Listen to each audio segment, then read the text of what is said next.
sa buhay ko. Salamat sa sobrang biyaya mo. Habang hindi karapat-dapat, pagkukulang ng kapwa, at wagas mo pasinta. Habang walang kapatid, masurihan ka ng mabuti sa lahat mong ginawa. Iyagap mo ako sa aking gabi. Inibig mo ako nang di kayang tumbasan. O Diyos ng katarungan at katwiran na kahit minsan di nabahiran ang kabanalan, kalwalhatian. Salamat sa sukdulang biyaya mo, O Diyos ng pag-ibig na mas malawak pa kaysa aking mga pagkakasala. Higit pa sa buhay ko, salamat sa sukdulang biyaya mo. Salamat sa sukdulang biyaya mo. Salamat sa sukdulang biyaya mo. Yes, Lord, totoo nga po, salamat sa sukdulang biyaya mo. Yun po ang aming unang pinagbubunyi ngayon sa pagpapalit ng taon. Sa nakaraang taon, Lord, talaga sukdulan ang iyong biyaya. Bagamat, Lord, marami kami pinagdaanan, masakit, mahapdi, mga iniluha namin. Pero umiiral ka rin, Lord, ang iyong sukdulang biyaya. Amazing grace talaga, Lord. Unang-una, Lord, sa aming kaligtasan mo dahil sa sukdulang biyaya mo. Amazing grace, Lord. At ang aming paggalaw, pag-serve sa church, sa aming pong relasyon sa bawat isa, nakikita namin ang iyong biyaya. Salamat, Lord. Meron kang pagkakataon ngayong gabi, bago matapos ang taon, nandito kami sama-samang mag-aaral pa ng dali ng iyong salita. Magkaroon po kami ng communion. Ito po ay tunay na inaalala namin ang lahat-lahat ng ginawa mo sa aming buhay. Sa aming pamilya, sa aming church, sa aming mga ministries. Salamat, Lord. Yan po ang aming aalalahanin pagdating ng bagong taon, ang iyong sukdulang biyaya pa rin. Yan ang iiral, Lord. Kaya pagdadaanan namin, handa kami sa mga pagsubok, even mga tagumpay sa taong 2026 dahil sa sukdulang biyaya mo. Pinatawad mo kami, Lord. Pinatawad mo ang aming mga nakaraan. Inihanda mo kami upang kami maging karapat-dapat na iyong mga anak. So, sa gabing ito, Lord, biyayaan mo kami sa aming pong maikling pag-aaral upang ihanda namin ang aming sarili. Ang nakaraan at ang darating ay dahil sa sukdulang biyaya mo. Makakayanan namin to. Makakayanan namin, Lord, lahat ng darating. Kasi Lord, Ikaw ay nasa puso namin, ang banal na Espiritu ang tumutulong sa amin, magkagabay sa amin, ang iyong salita, ang aming sandata, ang simbahan na nagpapalakas sa amin, at ang mga relasyon namin sa mga kapatiran ang nagbibigay sa amin ng bagong pag-asa. Salamat, Lord, sa napakabuti mo. Napakabuti mo kahapon, ngayon, at magpakailan. Lord, this is our prayer. In Jesus' name. Amen. Thank you sa inyo lahat. Buksan natin sa Philippians 3.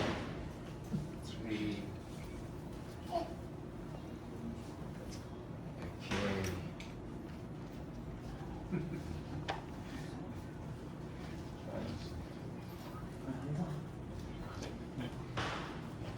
Okay, basahin ko muna dito sa tapos basahin niyo dyan sa mga Philippians 3.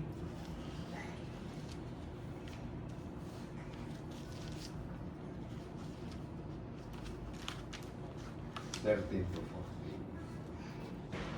Basahin ko muna dito.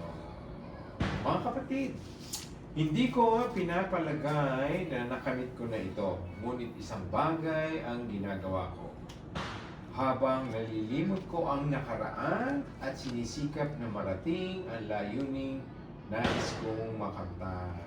14. Nagpupunyagi ako patungo sa hangganang upang makamtan ang gantimpala ng pagkatawag sa akin ng Diyos sa pamamagitan ni Kristo Jesus, ang buhay na nasa namin. Sige sa inyo. Gawan sige. Mga kapatid, hindi ko na inaaring maabot na, ngunit isang bagay ang ginawa ko. Nililimot ko ang mga bagay na nasa likuran at tinutungo ang mga bagay na hinaharap. Pagpapatuloy ako tungo sa bigay para sa gantimpala ng dakilang tawag ng Diyos kay Kristo Jesus. Yan. Ang sa atin ni Pablo, sabi sa Philippians, no? Marami siyang hindi natapos, marami siyang gustong makamit. Sabi niya, hindi baling hindi ko na makamit yun. Ngunit isang bagay ang ginagawa ko habang nililimot ko ang nakaraan at sinisikap na marating ang layuning nais kong makamtan. Marami kasi sa buhay natin yung pagkalalo na yung mga mababait, yung mga mahahapde.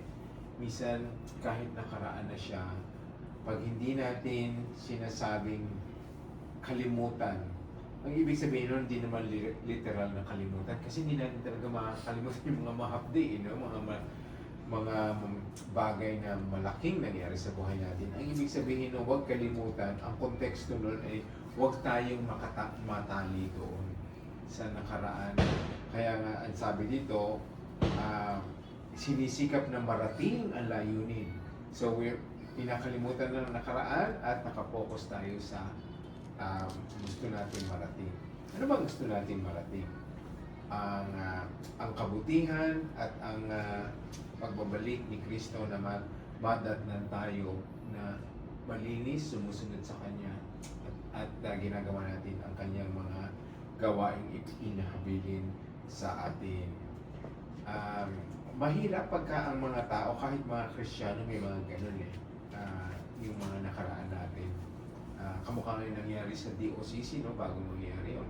Kila Pastor Alvin, tapos yung kinukwentuhan nila Gino nung naghakot kayo, ang lungkot nun, ng bisperas ng Pasko, hanggang ng bagong taon. Pero ngayon, mas umiiral sa atin yung bagong simula, di ba? No? Yung bagong simula natin, bagong simbahan, bagong sama-sama, bagong pangalan ng ating panambahan. Kaya yan ang ating patutunguhan ngayon at magko-concentrate tayo. Sa mga gawain binigay sa atin, marami yan Kasi nga, doon sa lugar na yun, marami pa tayong kailangan marating at ma-reach out, ma-share ng mga kapitbahay natin ngayon. So, yun ang sinasabi ni Pablo, na bagamat siya mismo sinasabi niya, hindi ko nakamtan lahat. Sabi niya nga niya, hindi ko pinapalagay na nakamit ko na. Ang dami na nga niya na-accomplish, pero sabi niya, hindi pa, marami pang ulam. Tapos, sabi niya, ngunit isang bagay ang ginagawa ko habang nililimot ko ang nakaraan, sinisikap na marating ang layuning nais kong makamtan. Maganda rin yung 14, ang sabi, nagpupunyagi ako patungo sa hangganang upang makamtan ang gantimpalang pagkatawag sa akin ng Diyos. Yung nga nililinaw ng Bible na lahat tayo ay tinawag. Tinawag tayo. O bagamat tayo lumapit sa Diyos, pero siya ang gumawa ng paraan para tayo ay makalapit sa Kanya. Binuksan ang puso natin, binuksan ang isipan natin, ang mata natin spiritual. Kaya ang tawag, tinawag talaga, ang termino ay tinawag tayo. Yun naman ang talaga. Kaya talagang salamat sa Diyos sa ginawa niya sa atin, na tayo ay na-born again. Hanggang ngayon ay nagpupunyagi tayo, sabi dito, upang makamtan ang gantimpala. Merong gantimpala tayo. Maraming trials dito sa DOCC Pampanga. Ngunit ang paglilingkod natin ay hindi dapat natin kalimutan. Dahil yan ay pribileyo. Bagamat mahirap, gumigising tayo ng maaga, nagbubuhat, naglilinis, naghahanda ng simbahan. Yan ay pribileyo na ginagawa natin sa ating Panginoon, Hari ng Hari. Hindi kasi lahat yan ay merong pagkakataon ng ganyan. So tayo nga mga nasa simbahan ay yan ang ginagawa natin dahil meron tayong gustong makamtang gantimpala. Ang ating buhay na walang hanggan na makakasama natin ng Diyos. Ang sarap isipin nun na matatapos na ang lahat ng ating luha. Wala nang mamamatay, wala nang magkakasakit. Lahat tayo ay mananatili na sa presensya ng Panginoon. Wala nang impluwensya ang kaaway. Wala na tayong hinipis. Wala na tayong pagduro sa pamilya. So yun ang hinihintay nating gantimpala. Pero hanggang ngayon, hanggang hinihintay natin yon, kailangan magpunyagi tayo at pagdiwang natin ang ating relasyon sa Diyos. Dahil nga kalimutan ang nakaraan, sikapin natin marating ang layuning nais nating makamtan. Okay. Buksan naman natin sa Ephesians 5:15-16. Efeso. So, hinihintay natin, naglilingkod tayo sa Diyos. Hinihintay natin pagbabalik ni Kristo, ang gantimpala natin. Ephesians 5:15-16. Hintayin natin si Matt. Ito ang nakasulat sa verse 15 hanggang 16. Kaya't maging maingat kayo sa inyong paglakad. Hindi gaya ng mga mangmang, kundi gaya ng marurunong. 16. Kasi nasamantala ang panahon, sapagkat ang mga araw ay masasama. Tama. Mag-ingat kayo kung paano tayo mamuhay. Ito ang ginawa natin. So, naging maingat tayo sa 2025 sa pamumuhay natin. Marami tayong inalis na mga masamang gawain. Binago natin ang ating pananalita, ang ating pag-iisip, mga ginagawa ng kamay, ang pinupuntahan ng paa.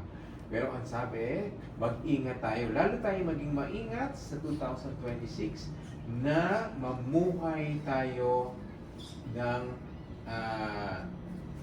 ayon sa pinapagawa ng Diyos at ayon tulad ng mga matatalino, di tulad ng mga mangmang.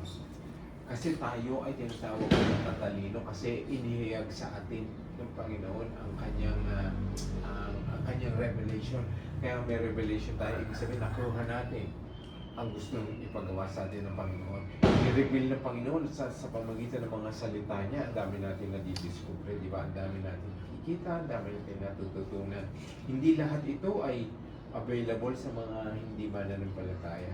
Pero sa atin, ito ang tumutulong sa atin kaya tayo mag-ingat na mabuti. Yun ang pahiwatig ni Pablo noon. Kaya ngayon ay ating ilalagay ito sa puso natin. Mag-ingat kayo kung paano kayo namumuhay. Ginagawa natin to dahil sa Diyos. Siya ay banal, nakikita niya tayo, at ginagawa rin natin to para sa mga kapwa natin. Kasi kung di tayo mag-iingat, paano natin sila ma-attract sa ano natin? Di ba sa pananampalataya natin? Kung tayo namumuhay na katulad ng mga nasa mundo, sabi, what's the difference? Di ba? Anong kaibahan natin?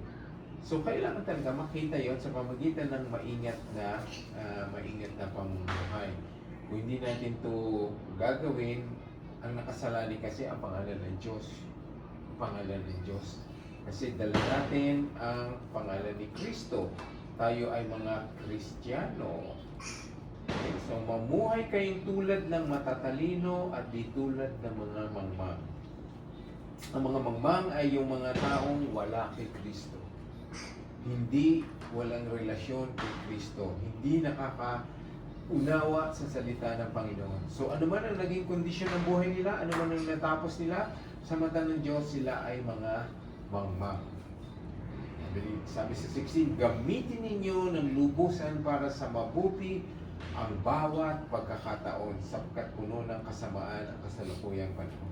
Ang ibig sabihin, gamitin daw natin ang lahat ng pagkakataon upang sumunod sa salita ng Panginoon, purihin ang Diyos. Kasi nga, ang kasamaan daw ay kasalukuyang umiiral sa panahong ito.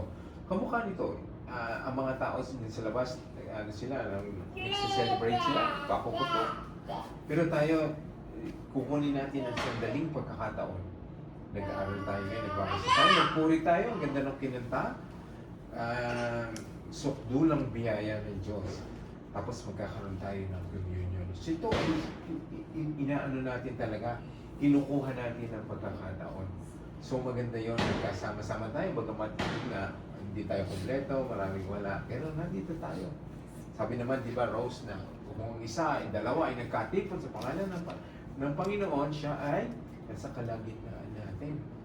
Kaya ito ay isang magandang paalala sa atin ngayon na ang pagkakataong ito itinalaga talaga ng Diyos. Magandang nandito tayo sa lugar na ito, sama-sama, kahit sa madaling pagkakataon, tayo magkasama, tapos kayo nga hanggang bukas.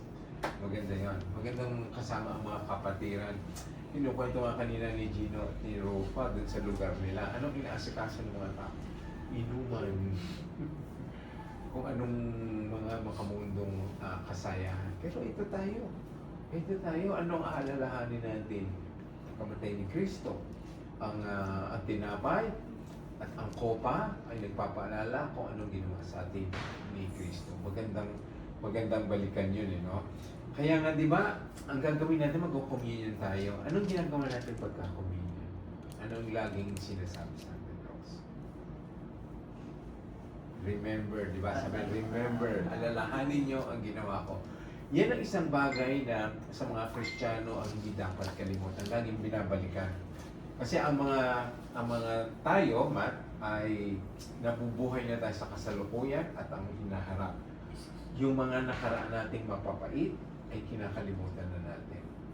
Pero ang hindi natin pwedeng kalimutan at dapat nating balikan ay ang ginawa ni Kristo sa atin. Kaya nga di ba ang sabay, alalahanin niyo ko, gawin niyo ito, tuwina.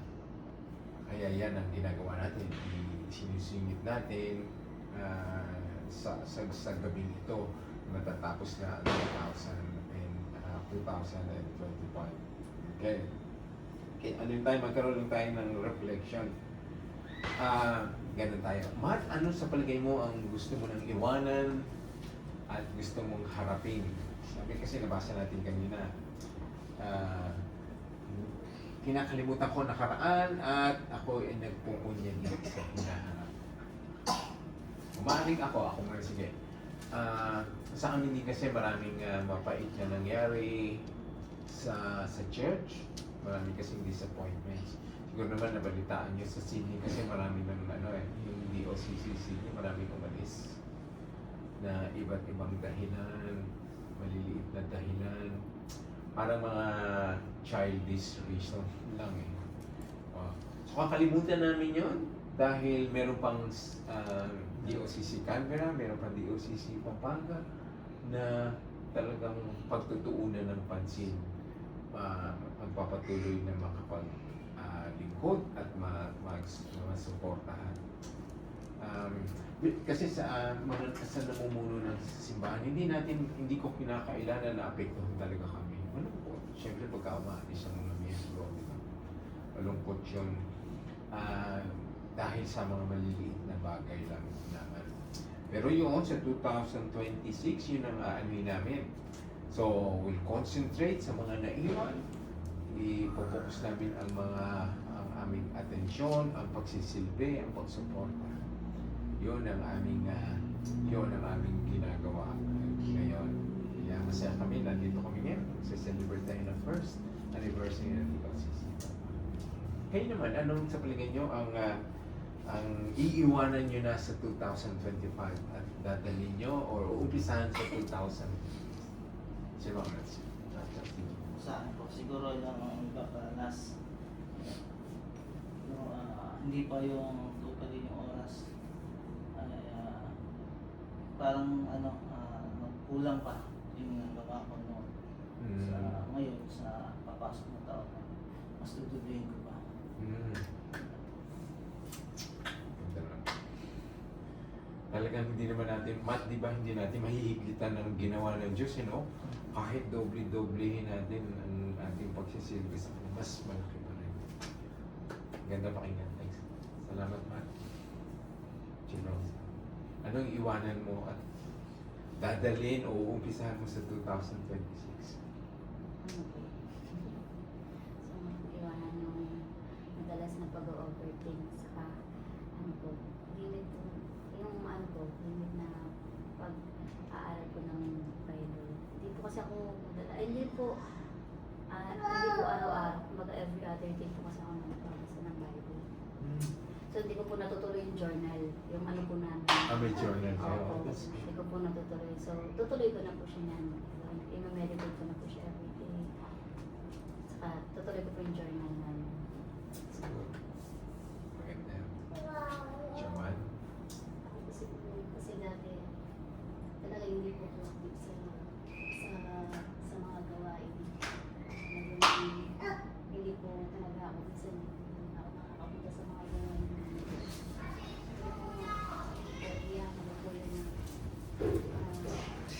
unay ko po yung gawain pag meron po kami. Tuwid sana sa pumunta sa bahay.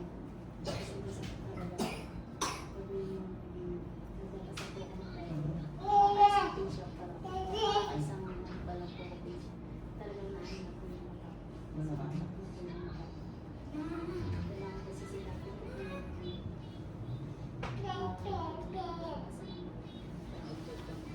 Baka madilim, Joan. Kasi pag ganun po talaga talagang, po siya. pag nagbabasa ka madaling, mapagod yun. Parang nag-blurred po yung ano na po yung mga letter. Baka kailangan salamin. So po. Baka salamin Sa na ako pag matagal na pong nagbabasa talaga yung ulo ko po sumasarap po. Kaya nga po pag nagbabasa ako, hindi ko po nakakaisang page, nakakaisang ano lang po. Ano ka na yung journal ko din every other day, hindi po yung pagano.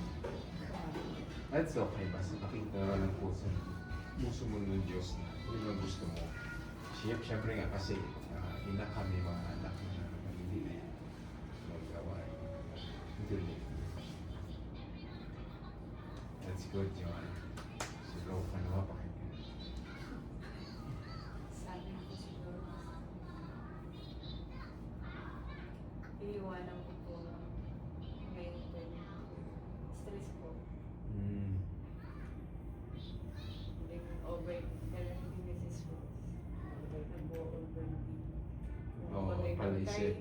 Maliit na bagay lang. Parang magsisipin sa isip mo. Tapos madami na akong isipin.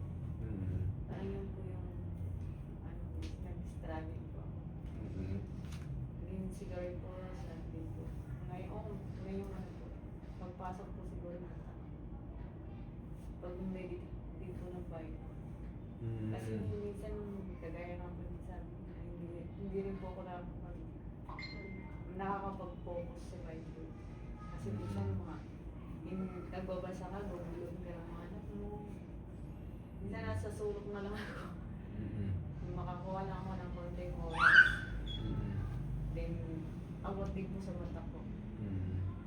Kasi malabo po eh. Kailangan mo rin na sa'yo. Oo po.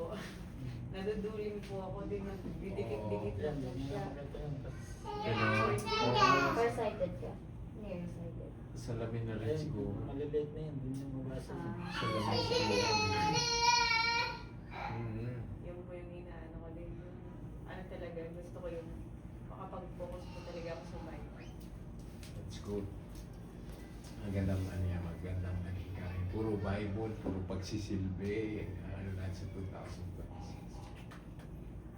Thank you, Ropa. Eugene. Opo, sa iwanan ko po sa 2025. Yung pagpasok ko kasi ng 2025 is bago pa lang ako dito sa DMCC. Mm. Talagang nandun pa rin nung mga part ng first month ng 2025 is talagang napabalik-balikan ko pa rin yung pag-games dati. Pero ngayon po talaga totally wala. Pero gusto ko na po talagang iwan yun. Tapos minsan umiinom pa rin ako dati. So gusto ko na po kalimutan yun. At yung minsan pagliban po yung nakaraan pa. Pagliban sa mga gawain. Gusto ko pong kalimutan yun. Sa pagharap ko sa 2026, hindi ko pagpukusan ko na yung kada umaga pag-devotion ko. Siguro makakabili na ako ng notebook. Kami po mag-partner po kasi kami sa ano. Walang notebook? Sinusunod Oo, Opo, nag-ano po. Yung Nag-ano aking ba? notebook? Devotion po. Hindi pa po ako kasi medyo busy. Hindi po, po ako Ah, siguro siguro nadala namin first week po siguro ng ano. Yun na focus na pa ako sa devotion, tapos focus sa devotion. Lalo pa kasi ngayon nadagdagan po yung responsibilidad ko na naging elder na po. Naging elder na po dito sa oo. So kailangan po na maging ano, yung makita din po na nasa paligid ko. Dapat din po ako. Mm. So, salamat sa Panginoon dahil pinagkakawalaan na ako Mm. sa posisyon. Tama. Pero Gino, ang paalala ko lang sa inyo, kasi ano din si Man, huwag niyong maging goal na kailangan lahat ay ma-impress sa inyo o kaya makitang perfecto kayo or banal. Sometimes, ano lang lagyan mo lang sa puso mo na malinis na pamumuhay, makikita nila yun. Mag-uusbong na yung mag-uusbong. Yun lang. At saka ang responsibilidad nga. Although, talagang maraming hinahanap sa elder, pero kaya mong ang gawin yan eh. Hindi ka kailangan talagang malaman na lahat ngayon. O kaya gawin mo na lahat ngayon. Kasi nga, unti-unti. Unti-unti mo matututunan, unti-unti mong gagampanan, at malalaman na naman. Sa lang pray. Ha? Ganda nun, wala nang games, wala nang inom. Ang matagal na po niya tinipap yung Pero yung talagang first month po ng 2025 po, medyo Ganon. bumabalik po tapos. Pero Oo. ngayon po talaga. Oo, yun nga kasi Gino. Yun, isa pang magandang hamon ng ng titulo mo, elder, ay yun nga, kailangan makita talaga sa pamumuhay. Ang mga nakikita ng tao at yung mga hindi nakikita ng tao. Eh, that's really good. Ang ganda pakinggan. Pangwakas, buksan natin sa Joshua 24:15. Di tayo magtapos ng ating pag-muni. Joshua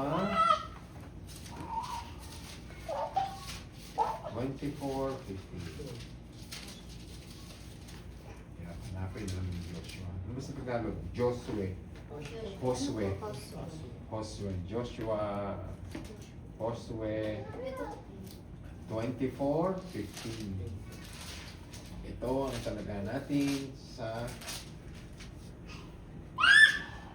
2026.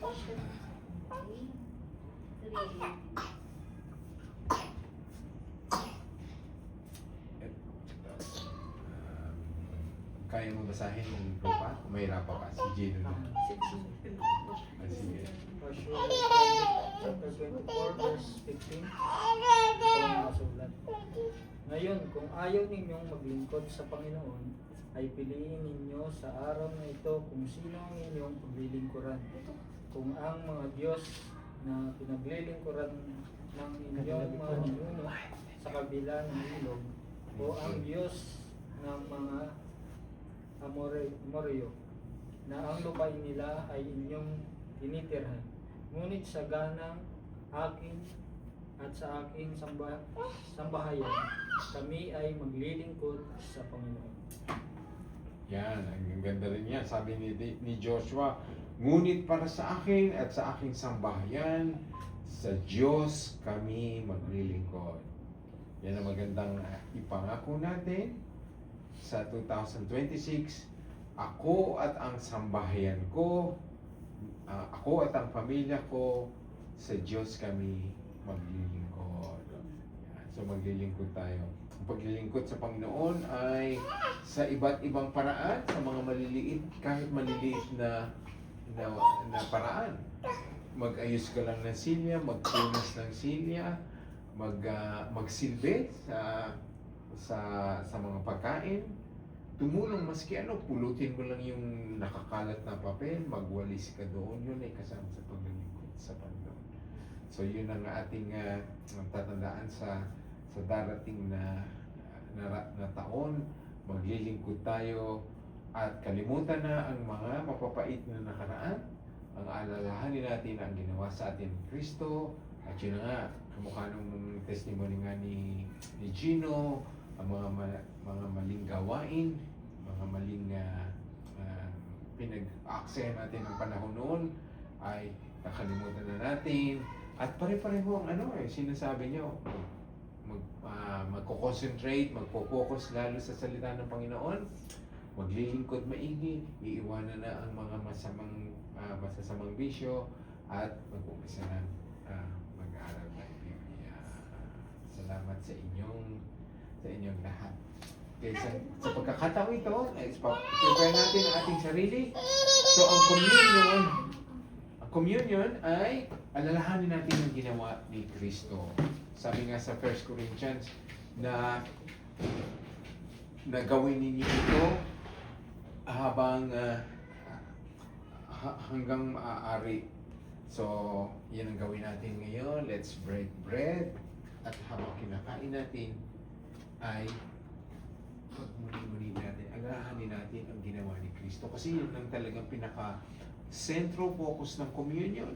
Alalahanin natin ang ginawa sa atin ng Panginoon. Ang kanyang pagdurusa, ang kanyang pasakit, ang kanyang pagkamatay para sa atin.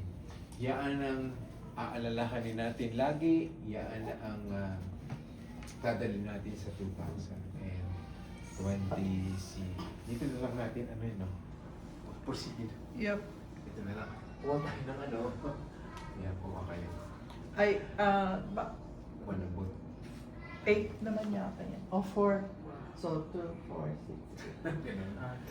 Kasi matigas yung kuha na lang kayo ng Wow, let's break bread. Kuha na lang kayo ng sa gitna. Tapos sabay-sabay natin.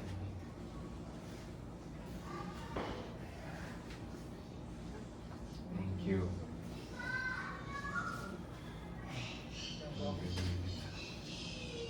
Seven lang yan.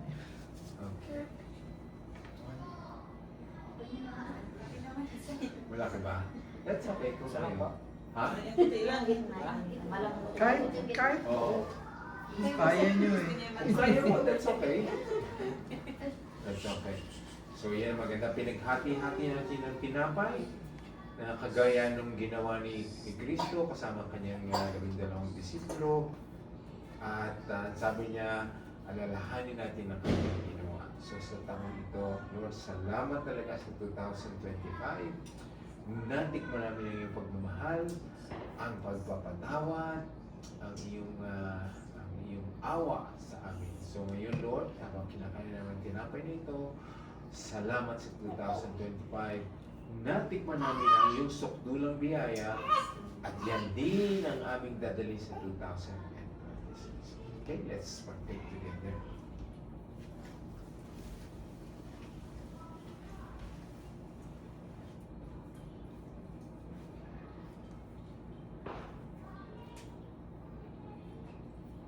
Thank you, Lord, sa iyong katawan na talagang pinarusahan, binigay ang hapdi, ang mga sugat para sa kapatawaran ng aming kasalanan. Salamat, Lord. Hindi talaga namin mababayaran yan. Kagaya po na sinabi nga namin ngayon, maglilingkod kami, pag-iibayuhin pa ang paglilingkod, dodoblehin, titriplihin, kapagkat yun lamang, Lord, ang paraan namin para masabi namin salamat, salamat, salamat sa iyong ginawa para sa amin, sa aming kaligtasan. Okay, let's get this. Meron ka na, no?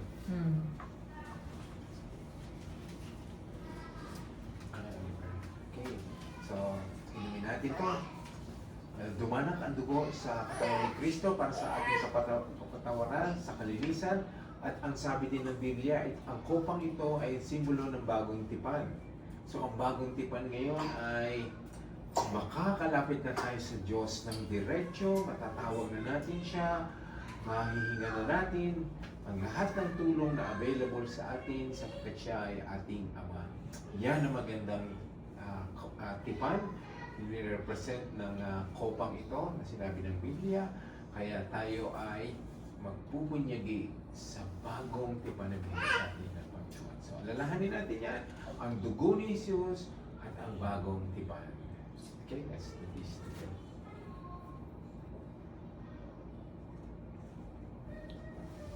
Lord, thank you sa gabing ito. Sa bigay mo pagkakataon, Lord, nagkaroon kami ng Bible study, pag-aaral ng iyong salita, mga testimonies namin, na iiwan namin, dadalhin namin, uumpisahan namin sa 2026. At ito po, nagkaroon po kami ng pagkakataon magkaroon ng communion ayon sa iyong pinag-uutos. Sa gabing ito, Lord, ang pupunyagi, pasasalamat ay sa iyo lamang, sa pangalan ni Jesus. Amen.